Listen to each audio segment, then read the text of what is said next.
Praise the Lord. ஆண்டவர் இரட்சகருமாக இயேசு கிறிஸ்துவின் நாமத்தினாலே உங்களை வாழ்த்துகிறேன். கர்த்தர் உங்க கூட இருக்கிறார்.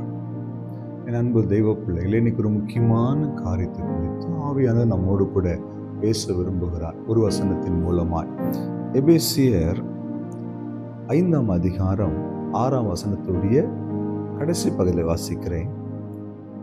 வீண் வார்த்தைகளினாலே மோசம் போகாதபடிக்கு எச்சரிக்கையா இருங்கள்.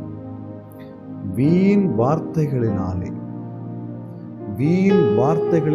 மோசம் போகாதபடி எச்சரிக்கையா இருங்கள். இந்த கர்த்தரை துதிப்பதற்காய் அவர் கொடுத்திருக்கிற இந்த உதடுகள் மூலமா, இந்த நாவின் மூலமாய் அவரை துதிக்கும் பொழுது நாம் ஆசீர்வதிக்கப்படுகிறோம். அதே கர்த்தர் நமக்கு கொடுத்திருக்கிற இந்த நாவின் மூலமாக வீணான வார்த்தைகளை பேசி, வீணான காரியங்களை சொல்லி, வீணான காரியங்களை குறித்து நம்ம தர்க்கம் பண்ணி, புறம் பேசி, பெருமை பேசி நம்முடைய வாழ்க்கையில தேவன் வைக்கிற ஆசீர்வாதத்தை இழந்து போகிறோம். வேதம் எல்லாவற்றை குறித்தும் போதிக்கிறது, ஆனால் நாவை குறித்து மிகவும் மிகவும் அப்படியே எச்சரிக்கையோடு போதிக்கிறது. ஏன்னா வீண் வார்த்தைகள் நம்முடைய வாழ்க்கையை சீர்கெடுத்துவிடும். இன்னைக்கு அநேகருடைய ஆசீர்வாதத்துக்கு தடையா இருக்கிறது என்ன தெரியுமா? இந்த வார்த்தைகள் தான். ஆண்டவர் வார்த்தைகளை கொண்டு ஆசீர்வதிக்கிற தெய்வம். நீங்க ஆசீர்வாதமாய் இருக்க விரும்புனீங்கன்னா உங்க வாயிலிருந்து புறப்படுகிற வார்த்தைகள் அத்தனையும் ஆசீர்வாதமாய் இருக்கட்டும். நீங்க சுகமாய் இருக்க விரும்புனீங்கன்னா உங்க வாயிலிருந்து புறப்படுகிற வார்த்தை சுகத்தை குறித்த வார்த்தையா இருக்கட்டும். நீங்க பரிசுத்தமாய் இருக்க விரும்புனீங்கன்னா உங்க வாயிலிருந்து புறப்படுகிற வார்த்தைகள் பரிசுத்தமாய் இருக்கு. அவிசுவாசமான வார்த்தைகள், கோபத்தில் அருவருப்பான வார்த்தைகள், பரிசுத்த ஆவியானவரை துக்கப்படுத்துகிற வார்த்தைகள், இதையெல்லாம் சேர்ந்து நம்முடைய ஆசீர்வாதத்துக்கு குறுக்கே போய் நிற்போம். ஆம் என்பது தெய்வ பிள்ளைகள், நாவு காட்டையே கொளுத்தக்கூடிய ஒரு மிகப்பெரிய ஆயுதமாக வேதத்துல சொல்லப்பட்டிருக்கு.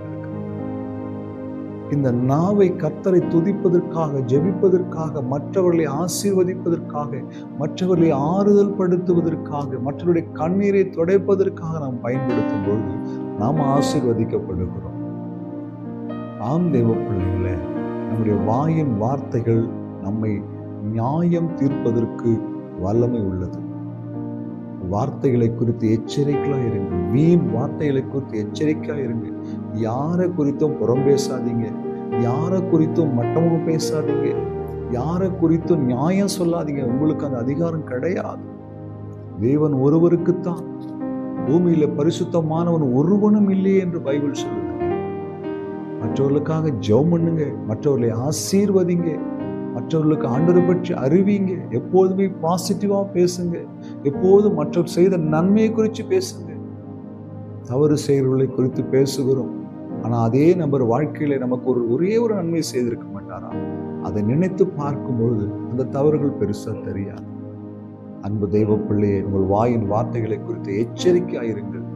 வார்த்தைகளை கவனமாயிருங்கள். கர்த்தர் உங்களை ஆசீர்வதிக்கட்டும். ஜெபிக்கலாமா? எங்களை நேசிக்கிற நல்ல தகப்பனே, வீண் வார்த்தைகளுக்கு நாங்கள் ஜாக்கிரதையாயிருக்க எங்களுக்கு உதவி செய்யுங்க. நீர் எங்களுக்கு கொடுத்த நாவினால் உம்மை துதிக்க, புகழ, போற்ற, ஆராதிக்க, என் நாமத்தை மகிமைப்படுத்த உதவி செய்யும். கேட்கிற ஒவ்வொரு உள்ளத்தோடு பேசும். இயேசு கிறிஸ்துவின் நாமத்தில் பிதாவே, ஆமென். அல்லேலூயா. God bless you.